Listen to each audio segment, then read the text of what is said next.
Hello students, very welcome in our BioNeed Physics series, and today we are going to discuss the topic motion in plane. Okay बच्चों, heading लगा लीजिए motion in plane.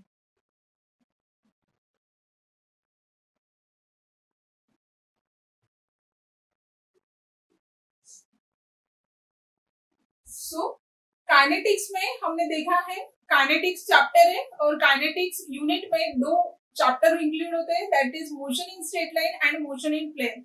मैंने पहले भी आपको समझाया है कि काइनेमेटिक्स यानी kine is the study of motion and matics माने maths.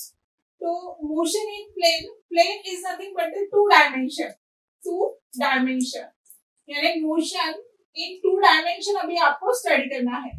So in this motion in plane, particularly today we are going towards the topic that is vectors. So there are two concepts, scalar and vector. So what is the meaning of scalar and what is the meaning of vector? Before which I have to tell you what is a motion in plane. तो अगर कोई object है जो situated है plane में, अगर ये consider करें आपकी ये टोटल बोर्ड यानी क्या है, एक प्लेन है, तो कोई भी पॉइंट अगर मैं यहाँ पर ए पॉइंट अगर बताती हूँ तो इसके जो कोऑर्डिनेट्स है टुवर्ड्स द एक्स प्लेन क्या है, टुवर्ड्स द वाई प्लेन क्या है, तो एक्स वाई कोऑर्डिनेट से इस पॉइंट का पोजीशन मेरे को पता चल जाएगा. क्लियर है बच्चों? So this is what the motion under the two dimension. Clear? So in this today we are going to learn about scalar and vector quantity. So what is the meaning of scalar and what is the meaning of vector quantity? Scalar आप लोगों का scalar और vector quantity 9 से हो चुका है. Scalar is what? Scalar quantities, and scalar quantities are those quantities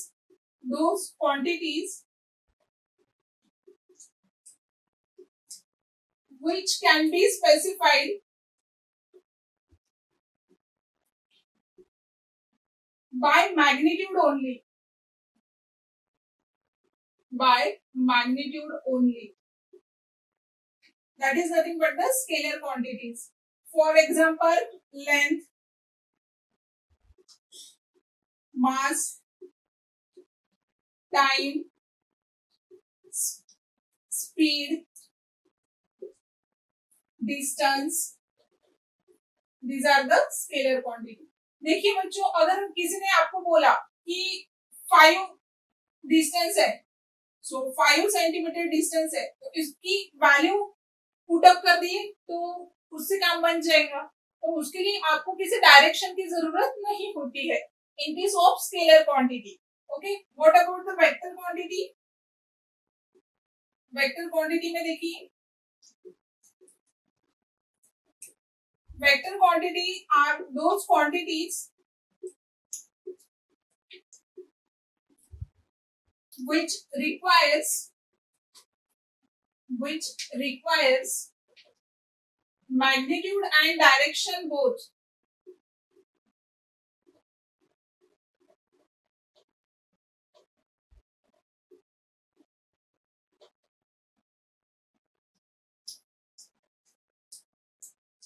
For example, force, velocity, acceleration. These are the vector quantities. So देखिए बच्चों, ये और इसमें फर्क क्या है एक्चुअली.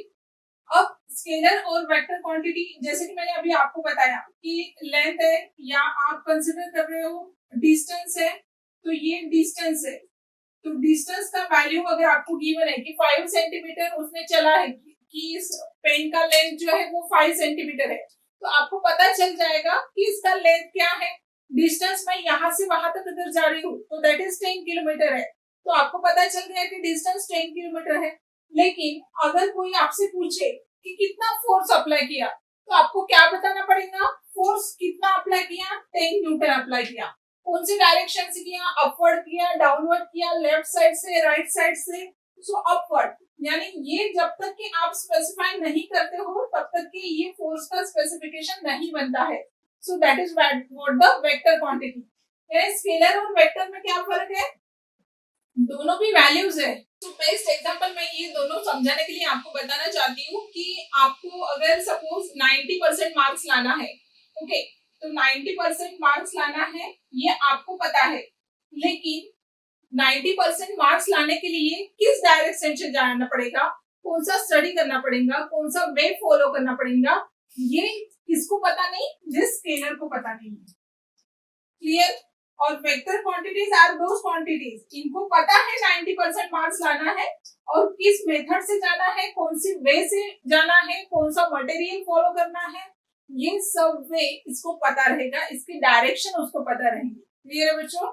यानी आप लोगों को स्केलर बनना है या वेक्टर बनना है, आप लोगों को स्केलर कभी नहीं बनना, आप लोगों को क्या बनना है, वेक्टर्स बनना है। सो what is vector? These are the quantities which requires magnitude and direction both. क्या है? दोनों रिक्वायर्ड है, उसके अलावा इसका स्पेसिफिकेशन बनता ही नहीं है। क्लियर है बच्चों? ये वेलोसिटी अगर बोला जाए, वेलोसिटी का डायरेक्शन अगर आप स्पेसिफाई नहीं करते हो तो भी आप इसका ये जो मैग्नीट्यूड रहेगा ये करते नहीं आएगा। क्लियर है बच्चों?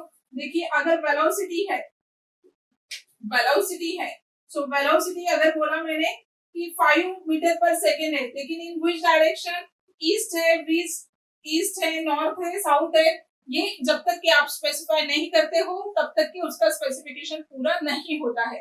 So this is what the difference between this two scalars and vectors quantity. Clear है बच्चों? नोट कर लीजिए इसको। So next vector representation is there. So अगर कौन सी भी क्वांटिटी अगर मेरे को वेक्टर फॉर्मेट में रिप्रेजेंट करनी हो तो क्या करना पड़ता है? Vector is equals to, suppose मैंने बोला कि वेलोसिटी को रिप्रेजेंट करना है तो वेलोसिटी के ऊपर ऐसा एरो बताना है। क्या बताना है? This arrow is the representation of vector, this arrow is representation of vector. अब ये एरो क्या बताता है? इतना जितना लेंथ है, length of the arrow that indicates the value, length of arrow that indicates value और magnitude. What it says, it is magnitude. अब आप बोलेंगे कि मैंने अगर बोला कि वेलोसिटी जो है दैट इज 100 मीटर पर सेकेंड है, तो ये एरो 100 मीटर का रहेगा क्या? नहीं। तो इसकी जो लेंथ रहती है, सपोज करना है कि दैट इज 100 मीटर पर सेकेंड, यानी ये जो मैग्नीट्यूड है इस एरो का दैट इज 100 मीटर एंड किस डायरेक्शन से जा रहा, that is indicated by this arrow. ये एरो से उसका डायरेक्शन पता चलता है। अगर मैंने ऐसे निकाला 100 मीटर पर सेकेंड, यानी वेलोसिटी की डायरेक्शन ऊपर की तरफ जा रही, so this is what the indication of the vectors. अगर किसी ने बोला कि एक्सेलरेशन है, acceleration is equal to 2 metre पर second square, so this is what the representation. अगर कोई बोलता है force F is equal to 3 newton, so this is what the indication. लेकिन कभी कभी क्या होता है कि जब आप लोग बहुत सारे वेक्टर्स अगर लिखने लगते हो तो this arrow is not important, आप ऐसा भी उसका रिप्रेजेंटेशन कर सकते हो, that is A bar, F bar, so this is the A vector, F vector, और we can say as a velocity vector. So this is what the representation of the vector, यानी ये arrow head indicates the direction and जो value रहेगी, जो length of the arrow रहेगा that gives the value और the magnitude. लेकिन इसके लिए इतना जरूरी नहीं है कि वो वैल्यू एक्यूरेट होनी चाहिए, क्योंकि आप लोगों को फिजिक्स में टोटल क्या करना पड़ता है? कंसिडरेशन ही करना पड़ता है। सो कंसिडर करना है कि इसका जो लेंथ है दैट इज 100 मीटर पर सेकेंड। ओके बच्चों, so this is what the vector representation. अब बात करते हैं कि अगर आपको किसी ने बोला कि ए है, तो ए, सिंपल ए अगर वहां पर रहता है then it is the magnitude of the vector, it is what, it is the magnitude of the vector। और कोई ऐसे बोलता है a ऐसा अगर बार है उसको, तो ये क्या है? that is direction and magnitude, this is the representation of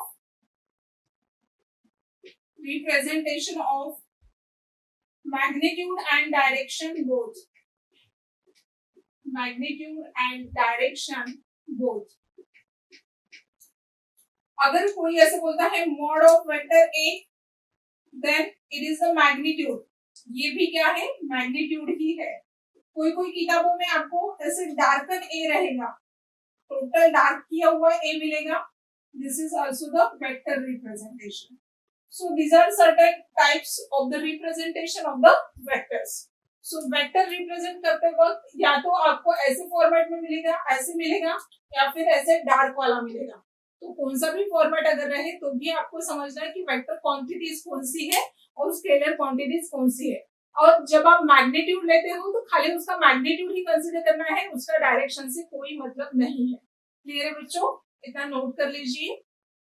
तो नेक्स्ट पॉइंट की तरफ चलते हैं बच्चों, टाइप्स ऑफ वेक्टर्स। आज के लेक्चर में हम सारी वेक्टर्स की डिटेल्स देखने वाले हैं।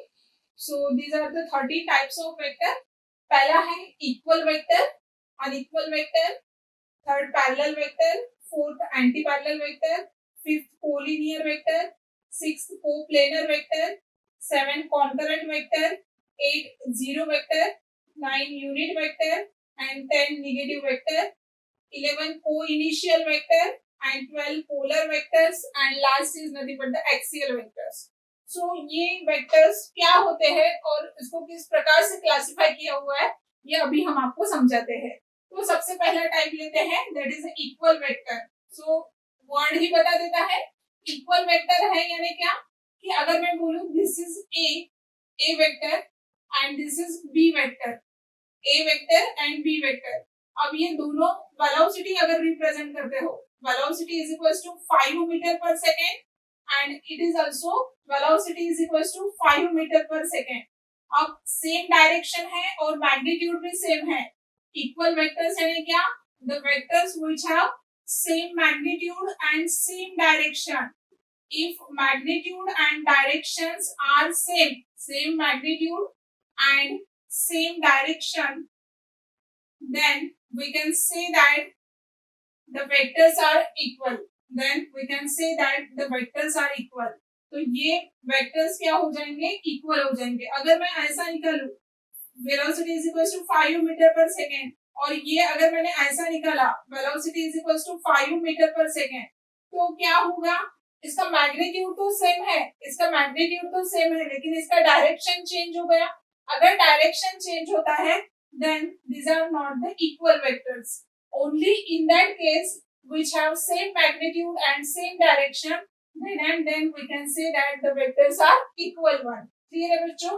Second, unequal vectors. Unequal vectors की तरफ चलते हैं।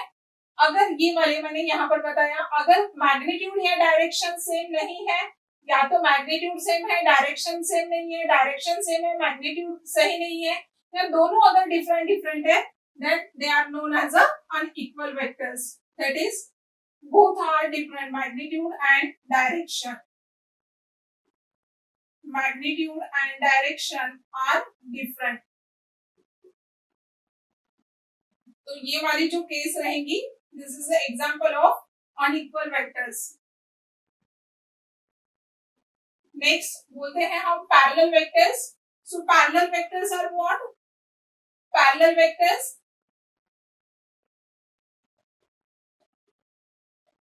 the vectors which have same direction. अगर डायरेक्शन सेम है, if vectors have same direction, then we can say that the vectors are parallel. कभी ये ऐसे भी रह सकते हैं या ऐसा भी रह सकता है। So these are, ऐसा नहीं है कि छोटा है तो वो पैरेलल नहीं है, खाली डायरेक्शन देखना है, मैग्नीट्यूड नहीं देखना है। So this is what the parallel vectors. कोई ऐसे भी बोल सकता these are also the parallel vectors, कोई ऐसे भी बोलेगा these are also the parallel vectors. So condition is what? In case of parallel vector, the angle between these vectors is 0 degree. यानी यहाँ पर एंगल कितने का है? 0 डिग्री का है। then these are known as parallel vectors. Clear है बच्चों? नेक्स्ट देखते हैं हम एंटी पैरेलल वेक्टर्स। अगर एंटी पैरेलल वेक्टर यहाँ पर देखा जाए तो एंटी पैरेलल यानी क्या होता है? फोर्थ यहाँ पर ले रहे हैं हम, that is anti parallel vector. Anti parallel यानी एक ये डायरेक्शन से अगर जाता है तो दूसरा ये डायरेक्शन से जाएगा। यानी अगर मैं बोलूं मैं इधर जा रही हूँ तो आप इधर जा रहे हो, तो दोनों हम एक में को क्या है? Anti parallel to each other है। एंटी पैरेलल है यानी क्या? दोनों की डायरेक्शंस डिफरेंट है, direction different. And in such cases the angle is 180 degree. Angle theta equals to 180 degree. This is what the anti-parallel vectors. So equal vectors, same magnitude, same direction. Unequal vectors, magnitude और direction दोनों different रहेगा. Parallel vectors, the direction is only same, having the angle theta is equals to 0 degree. Anti-parallel, directions are opposite, having angle theta is equals to 180 degree. Yeah, we can say that the vectors are in opposite direction. Clear है? बाकी के भी types हम देखते हैं, पहले आप इसको नोट कर लीजिए. सो नेक्स्ट टाइप की तरफ चलते हैं हम, फिफ्थ वाला, that is a collinear vector. Collinear vector यानी लीनियर यानी लाइन, तो एक ही स्ट्रेट लाइन के अंदर if two or more vectors are along same straight line, अगर ये a बार है, ये b बार है, if vectors are along a same straight line, then they are said to be collinear vectors.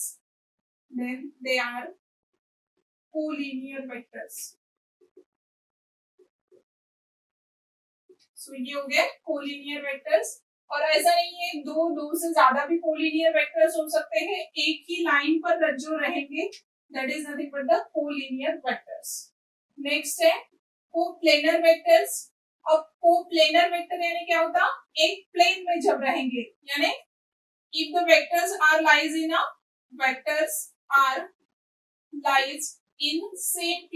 same plane में अगर है, then the vectors are said to be coplanar vectors.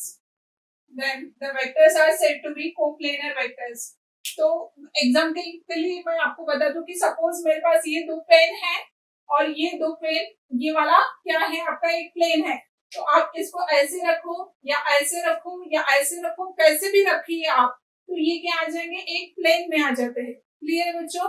यानी मैं क्या बोल रही हूँ कि अगर if there are two vectors are always lies in one plane.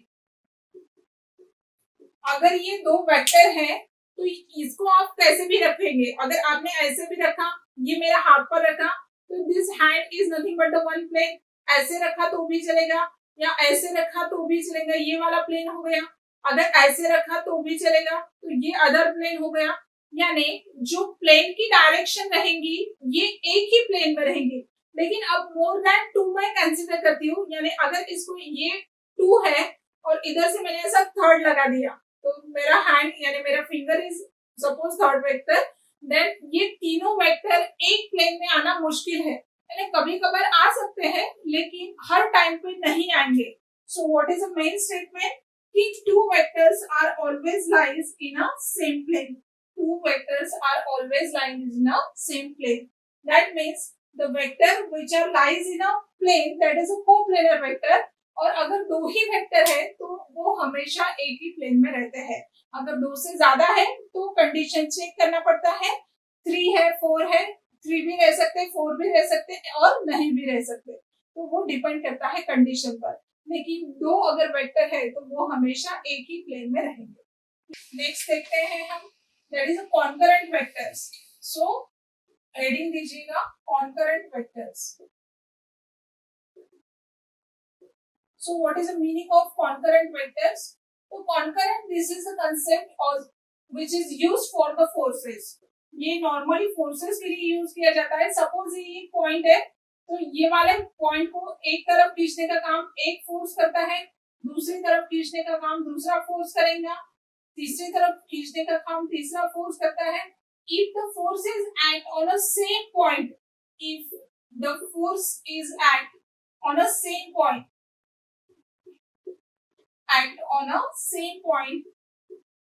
then the vectors are said to be concurrent vector.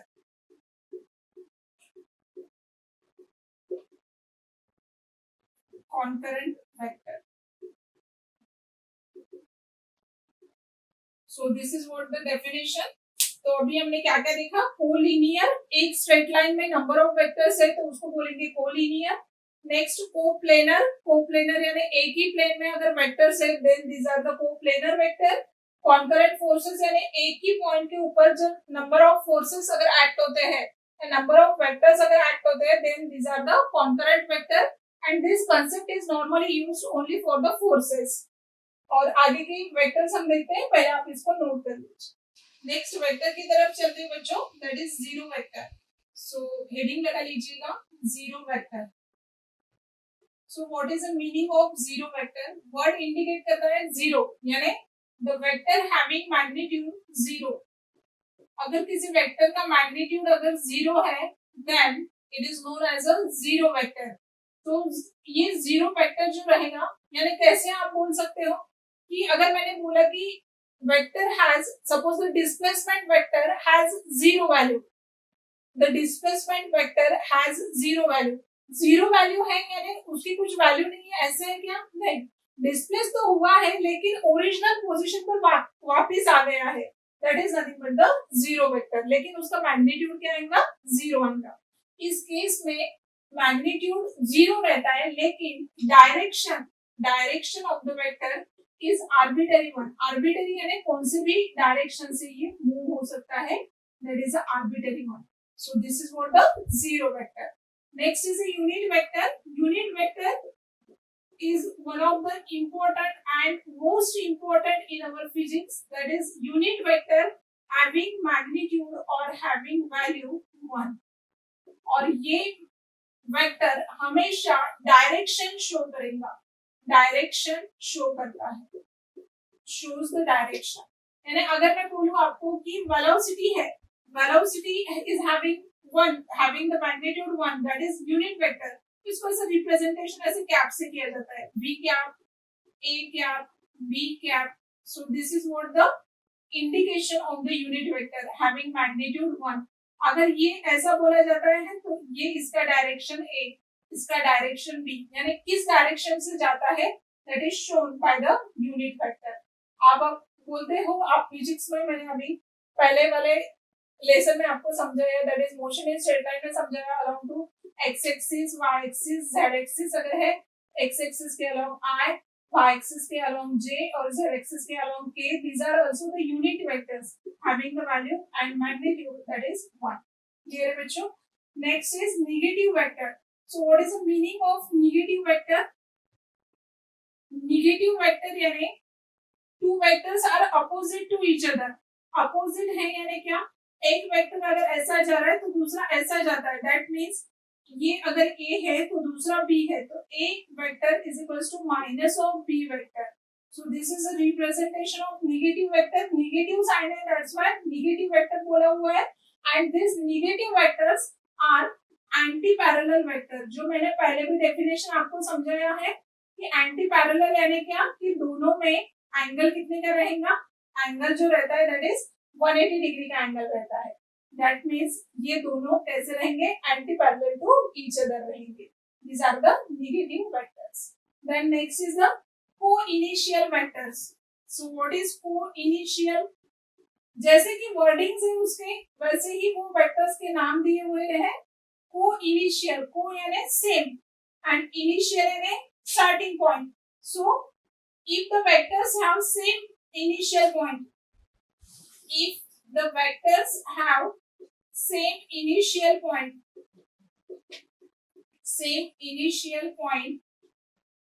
then they are co-initial vectors. Suppose this is the point A और यहाँ से अगर A है, ये B है, ये C है, इसका रिप्रेजेंटेशन ये ऐसे रहता है। So this is what? This is the co-initial vectors. So ये तो हो गए zero vectors having magnitude 0, unit vector having magnitude 1, negative vector, these are anti-parallel to each other, यानी डायरेक्शन उसका अपोजिट रहेगा। co-initial यानी उसका इनिशियल पॉइंट क्या रहेगा? सेम रहेगा। और बाकी पोलर एंड एक्सियल वेक्टर्स आप इसको पहले नोट कर लीजिए। नेक्स्ट वेक्टर की तरफ मूव होते हैं बच्चों, that is a polar vector. So what is the meaning of polar vectors? Polar vectors are those vectors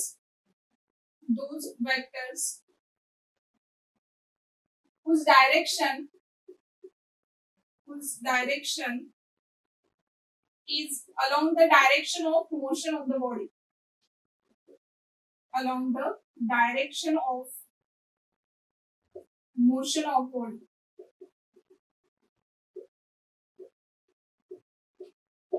यानी बॉडी की जिस डायरेक्शन में मोशन रहेगी उसी फॉर्मेट में अगर वेक्टर है then that is known as a polar vectors. So last is nothing but the axial vectors. Axial vectors, axial है यानी क्या? These are the vectors lies along the axis of rotation of the body.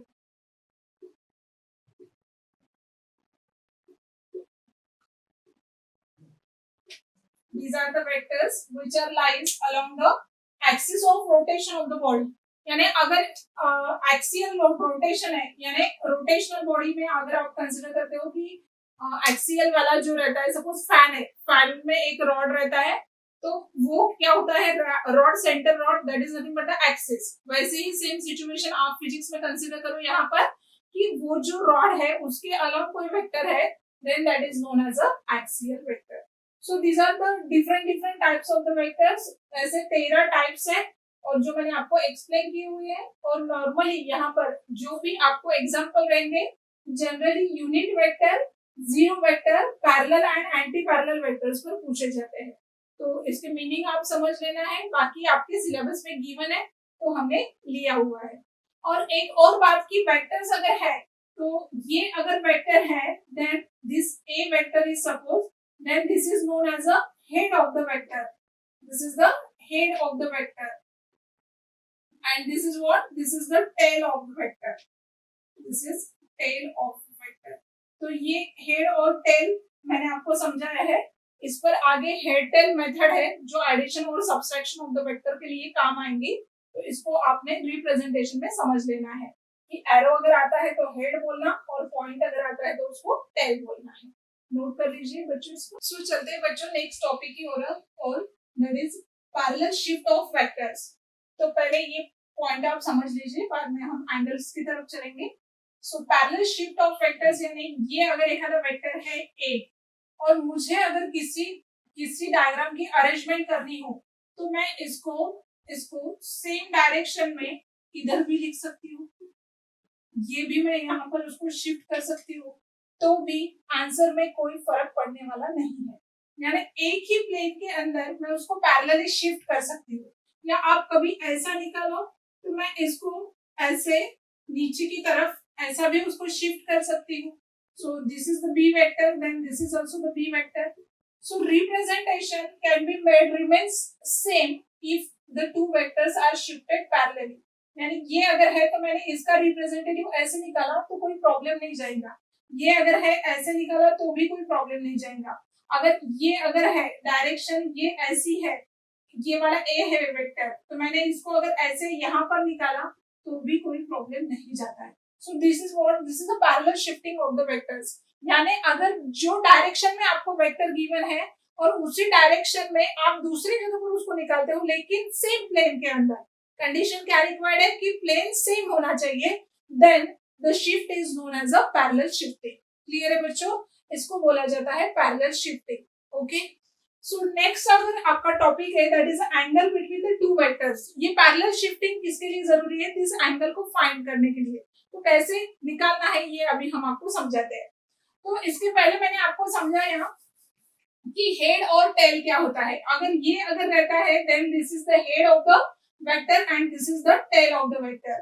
तो angle को देखते वक्त हमेशा कैसे देखना है? हेड टू हेड देखना और टेल टू टेल देखना है. हेड टू हेड अगर है तो ही एंगल कंसीडर करते हैं और टेल टू टेल है तो ही एंगल कंसीडर करना है.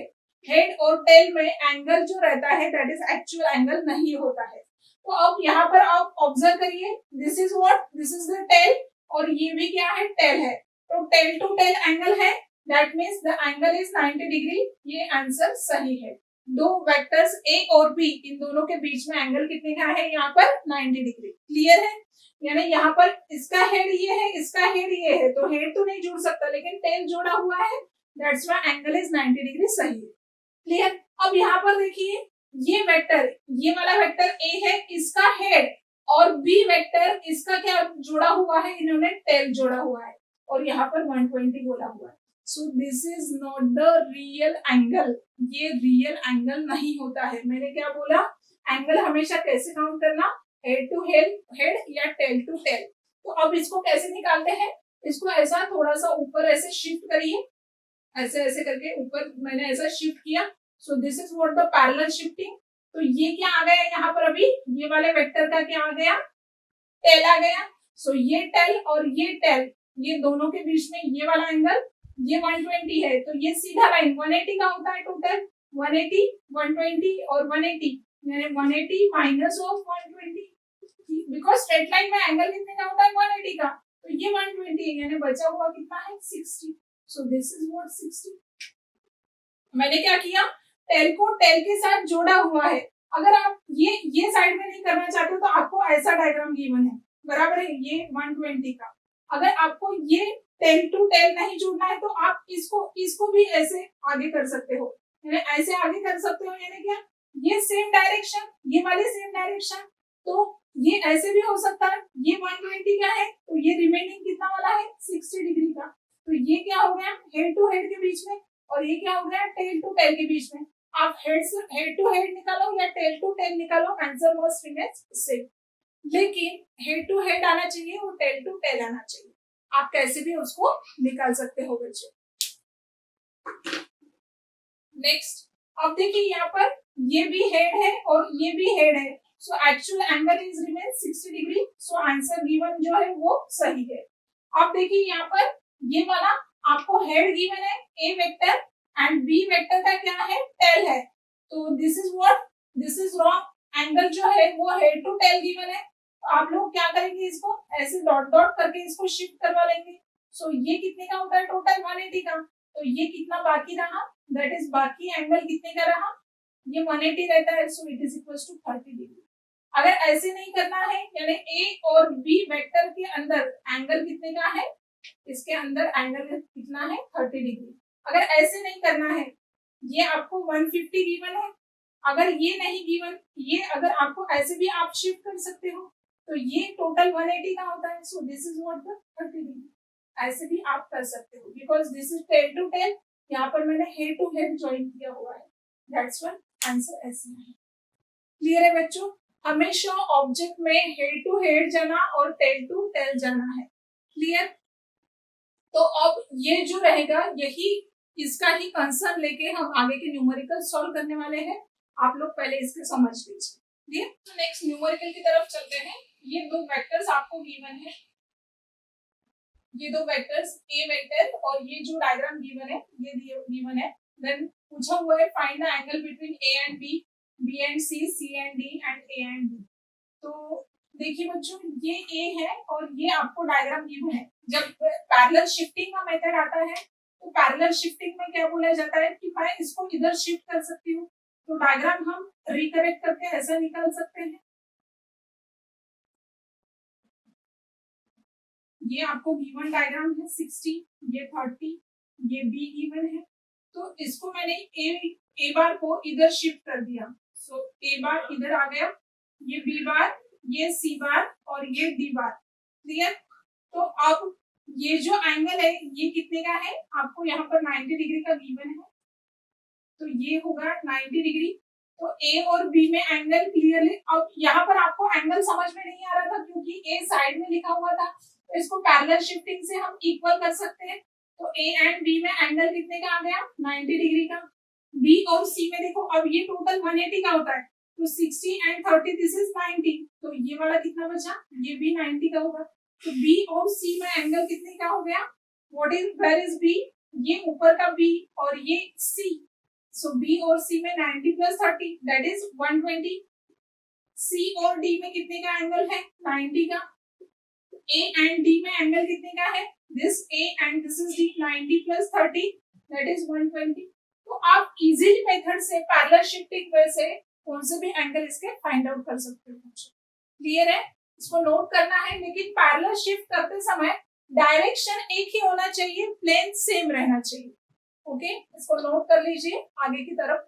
देख सो बच्चों, नेक्स्ट पॉइंट की तरफ मूव होने से पहले मैं आपको बता दूं कि जब आप पैरेलल शिफ्टिंग करते हो तो मैंने अभी इसके पहले जो एंगल निकाला था दिस इज 90 डिग्री, लेकिन ये टोटल कितने का होता है, दैट इज 360 का।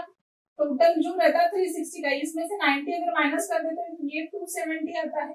ये आपका वेक्टर बी था और ये ए था, तो another angle between A and B is what, it is 270 degree.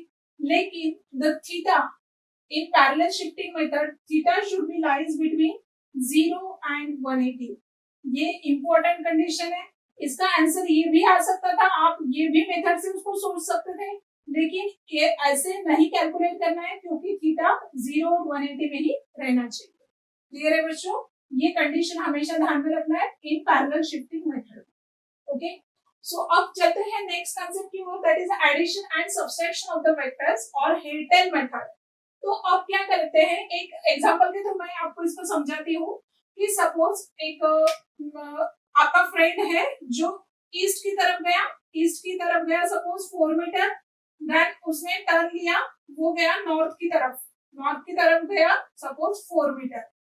तो ये है पहला वेक्टर ए बार और दूसरा वेक्टर बी बार। तो इसका जो रिजल्टेंट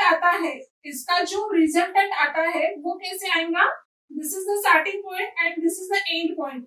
सो इसको जब आप इसको जोड़ते हो तो दिस गिव्स द रिजल्ट। तो इसको रिजल्ट को ही क्या बोलते हैं, वेक्टर के फॉर्मेट में रिजल्टेंट बोलते हैं। क्या बोलते हैं, रिजल्टेंट बोलते हैं। तो what is the resultant of this case, resultant is equals to tail of the first vector जोड़ दिया जाता है head of the last vector.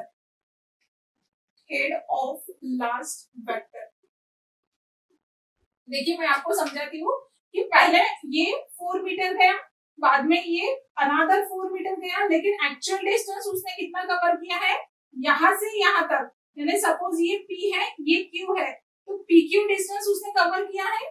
So resultant is equal to what, this is the tail of this vector and this is the head of this vector. तो दोनों को अगर जोड़ दिया जाता है then we get the resultant of the vector. ऐसे ही आप दूसरा एग्जांपल कंसीडर कर सकते हो कि सपोज आप ऐसे गए, आप किसी जंगल में जा रहे हो, या ऐसे ही आपको इच्छा होगी आप किसी रास्ते से आप सीसो करते हुए जा रहे, पहले आप ऐसे गए, बाद में ऐसे गए, बाद में ऐसे गए, बाद में ऐसे गए।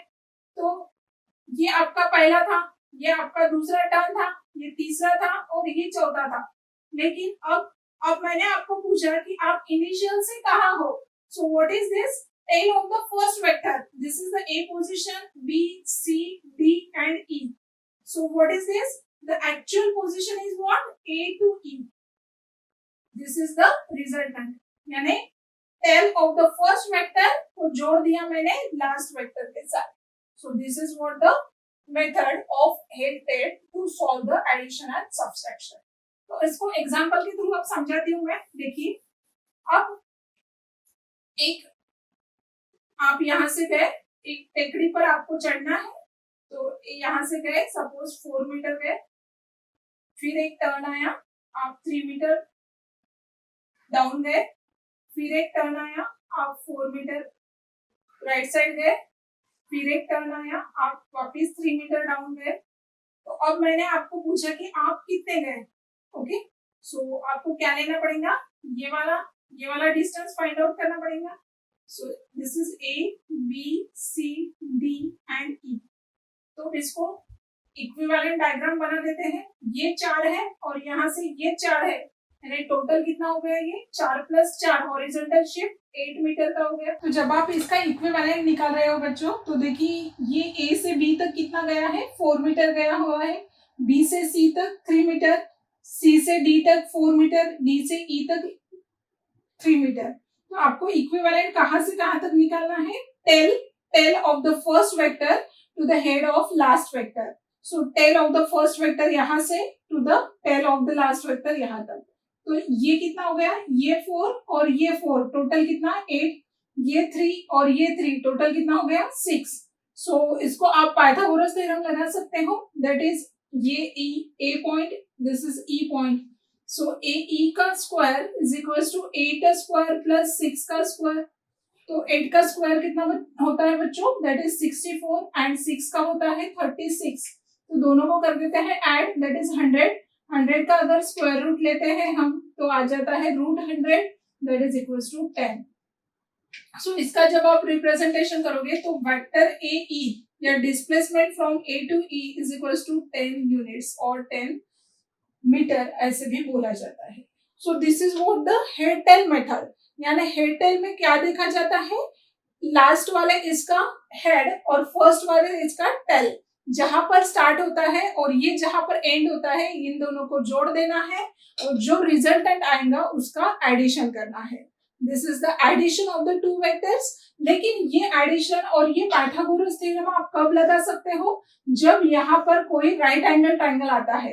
लेकिन अगर राइट एंगल ट्राइंगल नहीं आया है, अगर ऐसा कोई रिजल्टेंट आया, ये टेल है फर्स्ट वेक्टर का, ये हेड है, तो ये वाले केसेस में, ऐसे वाले केसेस में आप पाइथागोरस थ्योरम नहीं लगा सकते। तो ऐसे केसेस में आप हेड टेल मेथड भी आप नहीं लगा सकते हो। क्लियर है बच्चों?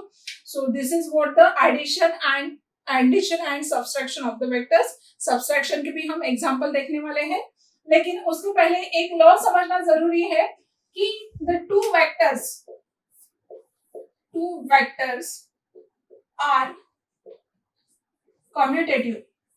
अब कम्यूटेटिव प्रॉपर्टी क्या होती है, देखिए कि अगर a bar plus b bar है तो उसको b bar plus a bar लिखा जा सकता है क्या। इसके लिए हम देखते हैं कि suppose a vector, this is the a vector and this is the b vector. Clear है बच्चों?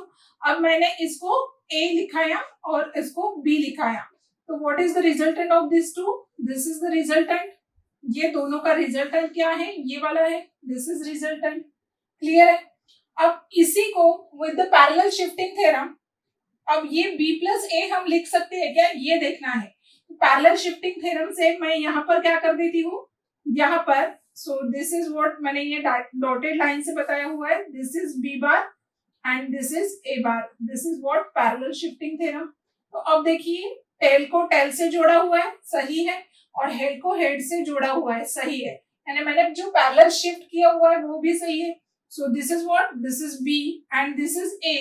अगर इन दोनों को मैं यहाँ पर अगर ऐड कर देती हूँ तो this is what the resultant, यानी r is the resultant in these two cases also and in these two cases also, that means two vectors are the commutative one। दो वेक्टर्स क्या है, कम्यूटेटिव भी होते हैं। सो ये प्रॉपर्टी है vectors की, इसको याद रखना है ताकि आप सामने वाले एग्जांपल सॉल्व कर सकें। ओके बच्चों, नोट कर लीजिए इन सबको। तो this is about the vectors. Vectors representation कैसे करना है, वेक्टर्स क्या होते हैं, स्केलर्स क्या होते हैं, इन सब का डिफरेंस हमने देखा हुआ है। फिजिकल क्वांटिटी तो वैसे बहुत सारी है, लेकिन आप उसमें डिफरेंशिएट कर सकते हो स्केलर कौन सी और वेक्टर कौन सी। और आगे भी हम इसके पैरेललोग्राम लॉ, ट्रायंगुलर लॉ कैसे है, उसको सॉल्व कैसे करना है, ये हमारी नेक्स्ट लेक्चर में देखेंगे। तो आप इसको नोट करिए और प्रैक्टिस कीजिए एग्जांपल्स की। Best of